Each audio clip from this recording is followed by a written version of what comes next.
നമസ്കാരം. പിണറായിയെ രക്ഷിക്കാൻ അവസാനം കീഴടങ്ങി.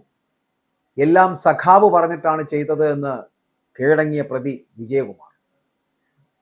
ശബരിമല സ്വർണ്ണക്കൊള്ളയിൽ എല്ലാ തീരുമാനങ്ങളും സഖാവ് പത്മകുമാറിൻ്റെതെന്ന് മുൻ ദേവസ്വം ബോർഡ് അംഗം വിജയകുമാർ പറഞ്ഞിരിക്കുന്നു. സഖാവ് പറഞ്ഞു, താൻ ഒപ്പിട്ടു. ഇതാണ് വിജയകുമാറിൻ്റെ മൊഴി. ഇക്കാര്യത്തിൽ ഔദ്യോഗിക കൃത്യനിർവഹണത്തിൽ വീഴ്ച വരുത്തിയെന്ന കുറ്റമാണ് SIT വിജയകുമാറിനെതിരെ ചുമത്തിയിരിക്കുന്നത്. സ്വർണ്ണപ്പാളി പുതുക്കുന്ന കാര്യം ബോർഡ് യോഗത്തിൽ പത്മകുമാർ പറഞ്ഞപ്പോൾ മറ്റൊന്നും വായിക്കാതെ ഒപ്പിട്ടതാണ് എന്ന് വിജയകുമാർ SITയെ അറിയിച്ചിരിക്കുന്നു. റിമാൻഡ് റിപ്പോർട്ടിന്റെ പകർപ്പിലുള്ള വിവരമാണ് ഞാൻ ഈ പറയുന്നത്. എല്ലാ തീരുമാനങ്ങളും പത്മകുമാറിൻ്റെത് മാത്രമായിരുന്നുവെന്നും തീരുമാനങ്ങൾ എടുക്കാൻ അദ്ദേഹത്തിന് അറിയാമെന്നും സഖാവ് പറഞ്ഞതുകൊണ്ട് താൻ ഒപ്പിടുകയാണ് ചെയ്തത് എന്നും സ്വർണ്ണപ്പാളി പുതുക്കുന്ന കാര്യം സഖാവ് ബോർഡിൽ പറഞ്ഞു. അദ്ദേഹത്തെ വിശ്വസിച്ച് മറ്റൊന്നും വായിക്കാതെ താൻ അതിൽ ഒപ്പിട്ടു. ഇനിയും പുറത്തു നിന്നാൽ സർക്കാരിന് നാണക്കേടായതുകൊണ്ടാണ് കീഴടങ്ങിയതെന്നാണ് വിജയകുമാറിന്റെ മൊഴി. അതായത് ഇനിയും പുറത്തു നിന്ന് സർക്കാരിനെയും പിണറായി വിജയനെയും നാണക്കെടുത്തരുത് അല്ലെങ്കിൽ നാറിക്കരുത് എന്നുള്ളത് കൊണ്ട് വിജയകുമാർ കീഴടങ്ങിയെന്നാണ് അദ്ദേഹം പറയുന്നത്. അപ്പോൾ വിജയകുമാറിന്റെ മൊഴിയിൽ സഖാക്കന്മാരുടെ ഇടപെടലുകൾ എത്രത്തോളം ഉണ്ട് എന്നത് വ്യക്തമാണ്. അത് പത്മകുമാർ എന്ന് പറയപ്പെടുന്ന സഖാവിനെ ഇന്നും പൊതിഞ്ഞു സൂക്ഷിക്കുന്ന CPMന്റെ സംസ്ഥാന നേതൃത്വവും ജില്ലാ നേതൃത്വവും മനസ്സിലാക്കുക. ഇത്രയും കെടുകാര്യസ്ഥതയുള്ള അഴിമതി കാട്ടിയ നേതാക്കന്മാർ നിങ്ങളുടെ പാർട്ടിയിൽ ഉണ്ടായിട്ടും അവരെ പൊതിഞ്ഞു സംരക്ഷിക്കുവാൻ നിങ്ങൾ കാണിക്കുന്ന ഈ വൃത്തികെട്ട രീതിയുണ്ടല്ലോ, ഇതാണ് നിങ്ങളെ തോൽപ്പിക്കുന്നത് എന്ന് നിങ്ങൾ മറന്നു പോകരുത്. ഇവിടെ ഈ വിജയകുമാർ നൽകുന്ന മൊഴികൾ വളരെ കൃത്യമായി ചെന്നുകൊള്ളുന്നത് പത്മകുമാറിലേക്കാണ്. സർക്കാരിന് നാണക്കേടുണ്ടാക്കാതിരിക്കുന്നതിന് വേണ്ടിയിട്ട് ഇപ്പോൾ കീഴടങ്ങി എന്ന് പറയപ്പെടുന്ന വിജയകുമാറിന്റെ മൊഴിയും അത് പിണറായിയെ രക്ഷിക്കാനാണ്. അപ്പോൾ സ്വർണ്ണപ്പാളി മാറ്റുന്ന കാര്യമടക്കം ബോർഡിൽ അവതരിപ്പിച്ചത് പത്മകുമാറാണ് എന്ന് പറയുന്നു. പ്രധാന തീരുമാനങ്ങളെല്ലാം പ്രസിഡന്റ് പറയുന്ന രീതിയിലാണ് നടക്കുന്നത് എന്ന് പറയുന്നു. അതുകൊണ്ടാണ് താൻ വായിച്ചു പോലും നോക്കാതെ ഒപ്പിട്ടത് എന്നും പ്രശ്നമുണ്ടാകുമെന്ന് അറിഞ്ഞില്ല എന്നും വിജയകുമാർ പറയുന്നു. എന്നാൽ തട്ടിപ്പിൽ തനിക്ക് ഉത്തരവാദിത്തമെന്ന മട്ടിലുള്ള വിജയകുമാറിന്റെ മൊഴി വിശ്വാസയോഗ്യമല്ല എന്നും SIT തിരുവനന്തപുരം വിജിലൻസ് കോടതിയിൽ സമർപ്പിച്ച റിപ്പോർട്ടിൽ പറയുന്നുണ്ട്. ഔദ്യോഗിക കൃത്യനിർവഹണത്തിൽ മുൻ ബോർഡ് അംഗം വിജയകുമാർ വീഴ്ച വരുത്തിയതായിട്ടാണ് റിമാൻഡ് റിപ്പോർട്ട് പറയുന്നത്. പോറ്റി ഉൾപ്പെടെ പ്രതികൾക്ക് അന്യായ ലാഭമുണ്ടാക്കാൻ കൂട്ടുനിന്നു, ബോർഡിന് നഷ്ടമുണ്ടാക്കി എന്നും റിമാൻഡ് റിപ്പോർട്ടിൽ SIT പറയുന്നു.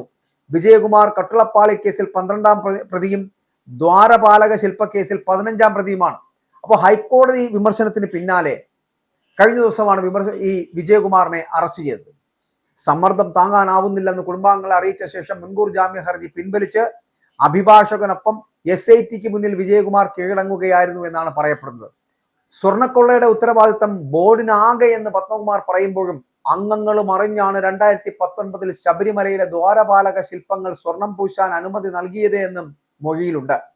വിജയകുമാറിന്റെയും ശങ്കർദാസിന്റെയും അറസ്റ്റ് വൈകുന്നതിൽ ഹൈക്കോടതി സിംഗിൾ ബെഞ്ചും സംശയം പ്രകടിപ്പിച്ചതോടുകൂടിയാണ് SIT കടുത്ത നടപടികളിലേക്ക് നീങ്ങേണ്ടി വന്നത്. ഇരുവരെയും 3ാം വട്ടം ചോദ്യം ചെയ്യാൻ വിളിപ്പിച്ചുവെങ്കിലും മുൻകൂർ ജാമ്യ ഹർജിയും ആരോഗ്യ പ്രശ്നങ്ങളും പറഞ്ഞ് ഇരുവരും ഹാജരാകാതെയിരുന്നു.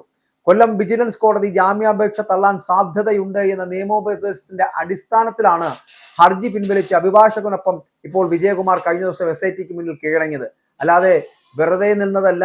അല്ലെങ്കിൽ ഈ പറഞ്ഞ പോലെ ജാമ്യാപേക്ഷ തള്ളാതിരുന്നുവെങ്കിൽ വീണ്ടും പുറത്തു തന്നെ നിന്നേനെ. അപ്പോൾ വിജയകുമാറിന് പിണറായി വിജയന്റെ നാണക്കേടൊന്നും ഒരു പ്രശ്നമാകില്ലായിരുന്നു. പക്ഷെ ഇപ്പോൾ അതൊക്കെ പറഞ്ഞ SIT മുന്നിൽ കീഴടങ്ങിയിരിക്കുന്നു. SV ശശിധരന്റെ നേതൃത്വത്തിൽ ചോദ്യം ചെയ്യലിന് ശേഷം വിജയകുമാറിന്റെ അറസ്റ്റ് രേഖപ്പെടുത്തുകയും ചെയ്തു. പ്രസിഡന്റും ഉദ്യോഗസ്ഥരും അറിഞ്ഞുള്ള ഇടപാടാണ് എന്നും തനിക്ക് യാതൊരു തരത്തിലുള്ള പങ്കില്ല എന്നും വിജയകുമാർ ആവർത്തിച്ച് പ്രഖ്യാപിക്കുന്നുണ്ട്. പക്ഷേ അദ്ദേഹത്തിന് ഇനി മുന്നോട്ട് പോകുമ്പോൾ ചിലപ്പോൾ ഇനിയുമുള്ള സത്യങ്ങൾ വളരെ കൃത്യമായി പറയേണ്ടി വരും. ഉണ്ണികൃഷ്ണൻ പോറ്റിക്ക് വേണ്ടി ബോർഡ് പ്രസിഡന്റായിരുന്ന പത്മകുമാറിനൊപ്പം വിജയകുമാറും ഗൂഢാലോചന നടത്തിയെന്ന് റിമാൻഡ് റിപ്പോർട്ടിൽ പറയുന്നു. രേഖകളിൽ കൃത്രിമം നടത്തിയെന്നും ബോർഡിന് നഷ്ടമുണ്ടാക്കാനായിട്ട് പ്രതികൾ സഹകരിച്ചുവെന്നും SIT പറയുന്നുണ്ട്. മാത്രമല്ല CPM തിരുവല്ലം ലോക്കൽ കമ്മിറ്റി അംഗമായിട്ടുള്ള വിജയകുമാറിന്റെ അറസ്റ്റ് എന്ന് പറയപ്പെടുന്ന സ്വർണ്ണക്കൊള്ള വിവാദത്തിൽ പ്രതിരോധം തീർക്കാൻ ശ്രമിക്കുന്ന CPM നേതൃത്വത്തെ വീണ്ടും പ്രതിസന്ധിയിലാക്കുകയാണ്. ശാരീരിക ബുദ്ധിമുട്ടുകളെ തുടർന്ന് ചികിത്സയിലുള്ള KP ശങ്കർദാസിന്റെ കാര്യത്തിൽ അന്വേഷണ സംഘം എന്ത് നടപടിയെടുക്കുമെന്നതിലാണ് ആകാംക്ഷ. ഒരു മകൻ IPSകാരനായതുകൊണ്ട് ആ തണലിൽ KP ശങ്കർദാസിന്റെ അറസ്റ്റ് വൈകിക്കേണ്ട കാര്യമുണ്ടോ? ഇനി എന്ത് ശാരീരിക ബുദ്ധിമുട്ടുകൾ ഉണ്ടെങ്കിലും അദ്ദേഹത്തിനോട് കാര്യങ്ങൾ തിരക്കേണ്ടതാണ്. ഏതെങ്കിലും തരത്തിലുള്ള ഇടപെടലുകൾ കെ പി ശങ്കരദാസുമായിട്ട് നടത്തിയിട്ടുണ്ടെങ്കിൽ അത് പൊതുസമൂഹം അറിയേണ്ടതാണ്. വിജയകുമാർ മാത്രമല്ല സഖാക്കളെ കുറ്റക്കാർ.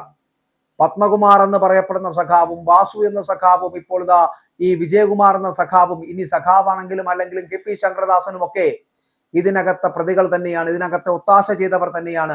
ഇവരെയൊക്കെ കൊടുക്കാതെ മുന്നോട്ട് പോകുന്നത് എന്തുകൊണ്ടാണ് എന്ന് ഹൈക്കോടതി ചോദിക്കുമ്പോഴെങ്കിലും ഒരു കൃത്യമായിട്ടുള്ള മറുപടി നൽകേണ്ടതല്ലേ? ഇങ്ങനെ സഖാക്കളെ ഓരോരുത്തരെ ആയിട്ട് ഇങ്ങനെ ജയിലറകൾക്കുള്ളിലേക്ക് കൊണ്ടു ചെല്ലുമ്പോഴെങ്കിലും ഈ CPM നേതൃത്വം ഇനിയെങ്കിലും മനസ്സിലാക്കണ്ടേ? പൊട്ടന്മാരെ പോലെ ഇങ്ങനെ ചിന്തിച്ചിരിക്കാതെ ഇങ്ങനെ പ്രതിസന്ധിയിലാകുമ്പോഴെങ്കിലും തന്റെ സഖാക്കൾ ചെയ്തു കൂട്ടുന്ന ചെയ്തികളെ കുറിച്ച് ചിന്തിക്കേണ്ടതല്ലേ? ഒരല്പമെങ്കിലും തലയ്ക്ക് ആള് താമസമില്ല ആരെങ്കിലും ഒക്കെ ഈ CPM എന്ന് പറയപ്പെടുന്ന പാർട്ടിയെ നയിക്കാനായിട്ടുണ്ടാകണം. അല്ലെങ്കിൽ ഈ പാർട്ടി വീണ്ടും വീണ്ടും വീണ്ടും പാതാളത്തിലേക്ക് താഴ്ന്നു പോകുമെന്നുള്ള കാര്യത്തിൽ തർക്കമില്ല.